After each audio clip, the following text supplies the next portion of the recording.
2.3 question number 1। देखो इस question में पहले क्या करना होता है, पहले जो भी कांस्टेंट टर्म होता है उसको हम लोगों को दूसरा साइड में ले लेना होता है। तो चलो मैं ले लेती हूँ एक्स स्क्वायर प्लस एक्स, ये -20 उधर जाएगा तो 20 हो जाएगा। अभी देखो, अभी इस क्वेश्चन को हमें कैसे भी करके हमें a plus B the whole square में कन्वर्ट करना होता है, क्योंकि यहाँ पे प्लस साइन है तो मैं प्लस, बाद में यहाँ पे माइनस आएगा तो मैं आपको माइनस वाला भी समझा दूंगी। A square plus 2ab plus B square. तो अगर हम लोग इससे कंपेयर करते हैं तो हमें दिख रहा है कि यहाँ पे एक्स स्क्वायर तो है, पहला टर्म का स्क्वायर है। दूसरा क्या करना है, हमको 2a और b लाना है। तो अब उसके लिए क्या करें, देखो उसके लिए मैं पहले 2 लिख ही देती हूँ। अभी यहाँ पे x आ गया, ठीक है। अगर मैं सेकेंड टर्म को 1 ले लेती हूँ तो भी चलेगा, देखो। लेकिन अभी 2 एक्स्ट्रा आ गया ना, अभी 2 एक्स्ट्रा को हम कैसे हटाएं, यहाँ पे अगर अपॉन 2 कर दें 1/2 तो 2 कैंसिल हो जाएगा एंड हमारे पास सिर्फ x बचेगा, ठीक है। तो इससे हमें क्या समझ में आ रहा है कि देखो 2 भी आ गया हमारे पास, पहला टर्म तो x है ही क्योंकि यहाँ पे पहला टर्म ही आता है, और दूसरा टर्म हमारा क्या बन गया, हाफ। अभी जब जैसे ही हमें दूसरा टर्म पता चल जाता है उसको हमें क्या करना होता है, दोनों साइड में उसको स्क्वायर करके ऐड कर देना होता है, ठीक है। तो हम क्या लिख देंगे यहाँ पे प्लस 1/2, ये मैंने यहाँ पे ऐड किया ये साइड में, अब मैं यहाँ पे भी ऐड कर दूँगी, is equal to 20 plus 1/2 the whole square, ठीक है। तो अभी देखो ये क्या बन गया, a square plus 2ab plus b square, ठीक है। तो इसको मैं कैसे लिख सकती हूँ छोटे फॉर्म में, इसको मैं अगर x प्लस हाफ स्क्वायर लिखूँगी तो ये यही हो जाएगा, राइट। अभी ये क्या होगा, 20 प्लस ब्रैकेट खोला 1/4 हो जाएगा, क्रॉस मल्टीप्लाई,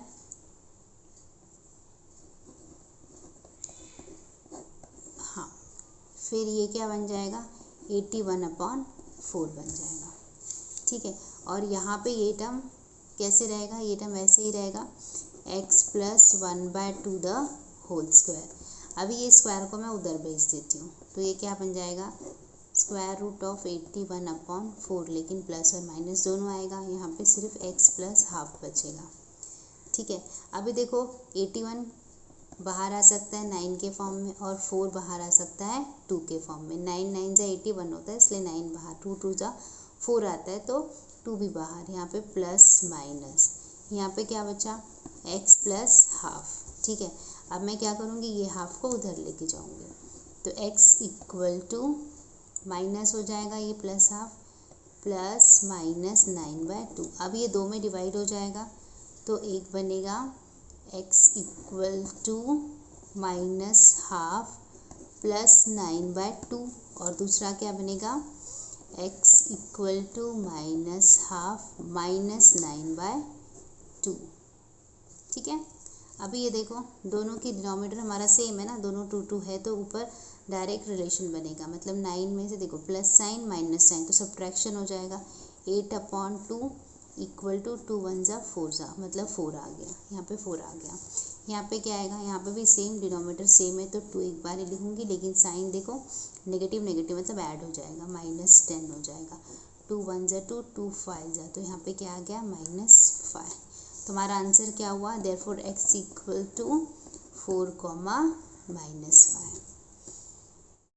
तो यहाँ पे भी हम लोग पहले कांस्टेंट टर्म को उस तरफ ले लेंगे, तो ये क्या बनेगा x square plus 2x equal to ये -5, यहाँ पे +5। अब हम लोग कंपेयर करेंगे a plus B the whole square से, a square plus 2ab plus b square. देखो फर्स्ट वाले टर्म का स्क्वायर है, आगे 2 भी है और पहला टर्म भी है। अभी b क्या हो सकता है, b यहाँ पे हम लोग 1 डाल देंगे, ठीक है। तो हम x square plus 2 into x into 1 कर लेते हैं। अभी जैसे आपको सेकेंड टर्म समझ में आ जाता है, हमें पता है कि हमें दोनों साइड क्या करना होता है, उसके स्क्वायर को ऐड कर देना होता है। तो हम यहाँ पे लिखेंगे 1 का square is equal to 5 plus 1 का स्क्वायर। तो ये क्या हो जाएगा, a plus B the whole square बन जाएगा, मतलब x plus 1 the whole square equal to ये क्या हो जाएगा 5, 1 का स्क्वायर तो 1 ही होता है तो ये हो जाएगा 6, और यहाँ पे x plus 1 the whole square ऐसे ही रहेगा। अब ये स्क्वायर को मैं उधर लेके जाऊँगी तो ये क्या हो जाएगा x plus 1 plus minus square root of 6, ठीक है। अभी ये 1 को मैं इधर ले आती हूँ तो ये क्या बनेगा, x इक्वल टू, ये +1 है तो यहाँ पे -1 प्लस माइनस स्क्वायर रूट 6, तो फिर x equal to -1 plus square root 6 और दूसरा x equal to -1 minus square root 6। तो देखो इस सम में हमें ऑलरेडी ये -3 उधर दिया हुआ है, ठीक है, लेकिन बीच में यहाँ पे माइनस दिख रहा है, तो हम लोग कौन सा फॉर्मूला लगाएंगे, a minus B the whole square. अभी तक हम लोग a plus B the whole square लगा रहे थे क्योंकि यहाँ पे हमें प्लस मिल रहा था, पर अब हम लोग a minus B the whole square लगाएंगे। ये क्या होता है, a square minus 2ab plus B square, और अब हम कंपेयर करेंगे। तो देखो m स्क्वायर तो है हमारे पास पर 2 नहीं है, तो चलो 2 पहले डाल देते हैं। m स्क्वायर माइनस 2 डाल दिया मैंने, फर्स्ट टर्म लिख लो, फर्स्ट टर्म तो m है, जो यहाँ पे होता है वही फर्स्ट टर्म होता है, तो m लिखा। आगे मुझे कौन है, 5 मिला है, ठीक है। अभी ये 2 को मेरे को ख़त्म भी करना है, नलीफाई भी तो करना है ना, 2 मैंने एक्स्ट्रा डाला है, तो देखो यहाँ पे जब मैं 2 डालूंगी तो 2 कैंसिल हो जाएगा, तो मुझे 5m मिल जाएगा, इसलिए मैंने यहाँ पे 2 डाल दिया। और यहाँ से मुझे ये भी समझ में आ गया कि सेकेंड टर्म मेरा 5/2 हो जाएगा।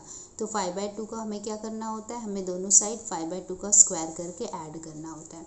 तो मैं यहाँ पे भी 5/2 लिख के उसका स्क्वायर कर दूँगी, और ये साइड में भी इक्वल टू -3 प्लस 5/2 का होल स्क्वायर, राइट। अब हम लोग सॉल्व करते हैं, तो देखो ये टर्म तो अपना हो गया है change, a square minus 2ab plus B square, तो मतलब इसको मैं डायरेक्टली इस फॉर्म में लिख दूँगी। ये बनेगा m minus 5/2 the whole square, ये क्या हो जाएगा, -3 प्लस 25/4, ठीक है। इसको थोड़ा सॉल्व कर लेते हैं, देखो 4 3 जा 12/4, ठीक है। हम सब्ट्रैक्ट करेंगे, यहाँ पे 13 आ जाएगा अपॉन 4। अभी ये जो स्क्वायर है वो उस तरफ चला जाएगा, तो ये क्या बनेगा, m माइनस 5/2 और ये स्क्वायर क्योंकि यहाँ पे आ गया तो प्लस भी माइनस भी स्क्वायर रूट ऑफ 13/4, ठीक है। फिर हम क्या करेंगे, ये -5/2 को उधर लेंगे तो प्लस बन जाएगा, राइट। तो m equal to 5/2 plus minus square root 13/4। देखो ये 4 भी बाहर आ जाएगा क्योंकि 2 2 = 4 होता है, तो लिख देते हैं 5/2 प्लस माइनस स्क्वायर रूट 13/2। अब हम लोग दो में इसको अलग अलग कर देते हैं, तो एक m हो जाएगा मेरा 5/2 प्लस स्क्वायर रूट 13/2, और दूसरा क्या होगा, दूसरा होगा 5/2 माइनस स्क्वायर रूट 13/2, ठीक है। देखो डिनोमिनेटर दोनों की सेम है, तो डायरेक्टली हम एडिशन कर देंगे, तो 5 प्लस स्क्वायर रूट 13/2, और यहाँ पे क्या होगा, यहाँ पे भी डिनोमिनेटर सेम है, तो ये होगा 5 माइनस स्क्वायर रूट 13।